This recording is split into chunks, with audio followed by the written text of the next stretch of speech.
ഈ ജില്ലാ സെക്രട്ടറിക്കൊക്കെ വലിയ ജോലികളുണ്ട്. CPM അങ്ങനെ ഒരു രീതിയില്ലല്ലോ.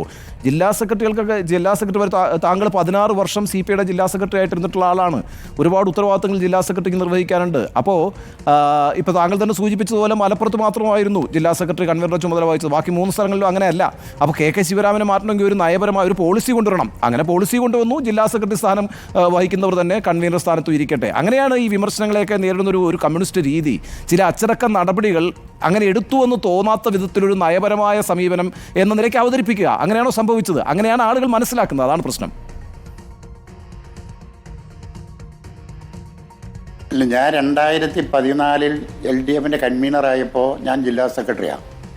2022 വരെ ഞാൻ ആ സ്ഥാനത്ത് തുടർന്നു. അല്ല, ഈ സമയം വരെ 2024 വരെ ഞാൻ ആ സ്ഥാനത്ത് തുടർന്നു. അതിനിടെ 2022 ഞാൻ സെക്രട്ടറി സ്ഥാനത്ത് ഒഴിവായി. ദീർഘമായ ഒരു കാലയളവിൽ ഒരുപക്ഷെ കേരളത്തിൽ CPIയുടെ ജില്ലാ സെക്രട്ടറിയായി ഇരുന്നത് ഞാനാണ്. അപ്പോൾ 2024 ആയപ്പോൾ പഴയതുപോലെ തന്നെ ഒരു മാറ്റം, പാർട്ടി ജില്ലാ സെക്രട്ടറി തന്നെ തുടരട്ടെ എന്ന് തീരുമാനിച്ചു. ഞാനതിനെ അങ്ങനെ കാണുന്നുള്ളൂ. അത് ഏതെങ്കിലും ഒരു അച്ചടക്ക നടപടി എടുക്കുന്നതിൻ്റെ ഭാഗമായിട്ടാണെന്ന് ഞാൻ ചിന്തിക്കുന്നതേയില്ല.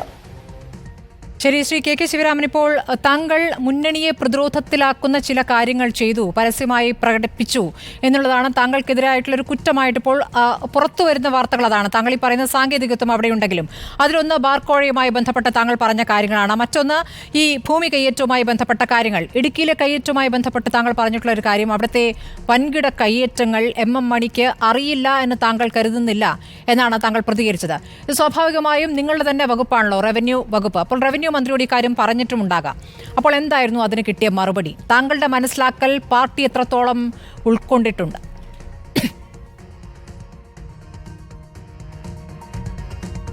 അല്ല, ബാർക്കോഴ വിവാദത്തിൽ എൻ്റെ ഫേസ്ബുക്ക് പോസ്റ്റ് പൂർണ്ണമായിട്ടും വായിച്ചാൽ അത് ഗവൺമെൻറ്റിനെതിരാണ് എന്നാരും പറയില്ല. അത് ഗവൺമെൻറ്റിൻ്റെ നിലപാടുകളെ ശക്തമായി അംഗീകരിച്ചുകൊണ്ട് തന്നെ ആ നിലപാടിനെ മറ്റൊരു തരത്തിൽ വ്യാഖ്യാനിക്കാൻ നടത്തുന്ന ശ്രമങ്ങൾക്കെതിരായി ഉള്ള ഫേസ്ബുക്ക് പോസ്റ്റായിരുന്നു. അതിൻ്റെ ആദ്യ ഖണ്ഡിക മാത്രം വായിച്ചുകൊണ്ടാണ് പലരും അഭിപ്രായം പറഞ്ഞത്. അപ്പോൾ അത് ഗവൺമെൻറ് നിലപാടിനെതിരായി ഞാൻ പ്രതികരിച്ചതല്ല. കയ്യേറ്റത്തെ സംബന്ധിച്ചിടത്തോളം എന്തുകൊണ്ടോ കഴിഞ്ഞ കുറേ വർഷങ്ങളായി CPIക്ക് CPMനും 2 നിലപാടുണ്ട്. അതാണ് പ്രശ്നം. ഇപ്പോൾ 2007 ഞാൻ പറഞ്ഞല്ലോ, 2007 തന്നെ ഈ കയ്യേറ്റത്തെക്കുറിച്ച് CPIയുടെ നിലപാട് പരസ്യമായി പറഞ്ഞിട്ടുള്ളതാണ്. ഇടുക്കി ജില്ലയിൽ വലിയ തോതിൽ കയ്യേറ്റങ്ങളുണ്ട്. 100 ഏക്കർ കൈവശം വെച്ചിരിക്കുന്ന ആളുകളുണ്ട്. അപ്പോൾ ആ കയ്യേറ്റങ്ങൾ ഒഴിപ്പിക്കണമെന്നുള്ളത് പാർട്ടിയുടെയും മുന്നണിയുടെയും പൊതു നിലപാടാണ്. പലപ്പോഴും കാര്യങ്ങൾ ആ നിലയിലേക്ക് എത്തുന്നില്ല. ഇപ്പോൾ കോടതിയുടെ നിരീക്ഷണത്തിൽ തന്നെ ചില നടപടികൾ സ്വീകരിച്ചിരുന്നു. അത് പൂർണ്ണമായിട്ടില്ല. അപ്പോൾ നമ്മുടെ സംസ്ഥാനത്തെ സംബന്ധിച്ചിടത്തോളം പാർപ്പിടമില്ലായ്മ ഒരു പ്രശ്നമായി, വലിയ വിഷയമായി മാറിക്കൊണ്ടിരിക്കുകയാണ്. വീട് വയ്ക്കാൻ സ്ഥലമില്ലാത്ത ആളുകളുടെ എണ്ണം കൂടിക്കൊണ്ടിരിക്കുകയാണ്.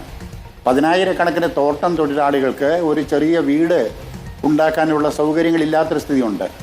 അപ്പോൾ ഇത്തരം ഒരു സംവിധാനത്തിൽ സർക്കാർ ഭൂമി കയ്യേറി ഏത് വമ്പനാണെങ്കിലും കൈവശപ്പെടുത്തിയാൽ അതെല്ലാം ഏറ്റെടുക്കുകയും അവരുടെ പേരിൽ കേസെടുക്കുകയും അത് സർക്കാർ തന്നെ തീരുമാനിച്ച് ഈ പാവപ്പെട്ട ആളുകൾക്ക് വിതരണം ചെയ്യുകയും ചെയ്യണം എന്നതാണ് പൊതു നിലപാട്. എന്താണ് അതിന് തടസ്സം? ശ്രീ KK ശിവരാമൻ, ഇക്കാര്യം റവന്യൂ മന്ത്രിയോട് കൃത്യമായി ധരിപ്പിക്കുമ്പോൾ, അവിടുത്തെ വൻകിട കയ്യേറ്റങ്ങളെ കുറിച്ച് കൃത്യമായി ധരിപ്പിക്കുമ്പോൾ എന്താണ് താങ്കൾക്ക് കിട്ടുന്ന മറുപടി എന്നുള്ളതാണ്.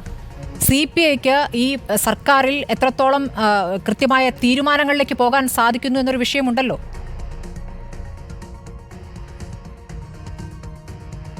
അല്ല, റവന്യൂ മന്ത്രി എന്ന് പറയുന്നത് CPIയുടെ സംസ്ഥാനത്തെ പ്രമുഖനായ നേതാവാണ്. അദ്ദേഹത്തിൻ്റെ അഭിപ്രായം ഇത് തന്നെയാണ്. പാർട്ടിയുടെ പൊതു നിലപാട് ഇത് തന്നെയാണ്.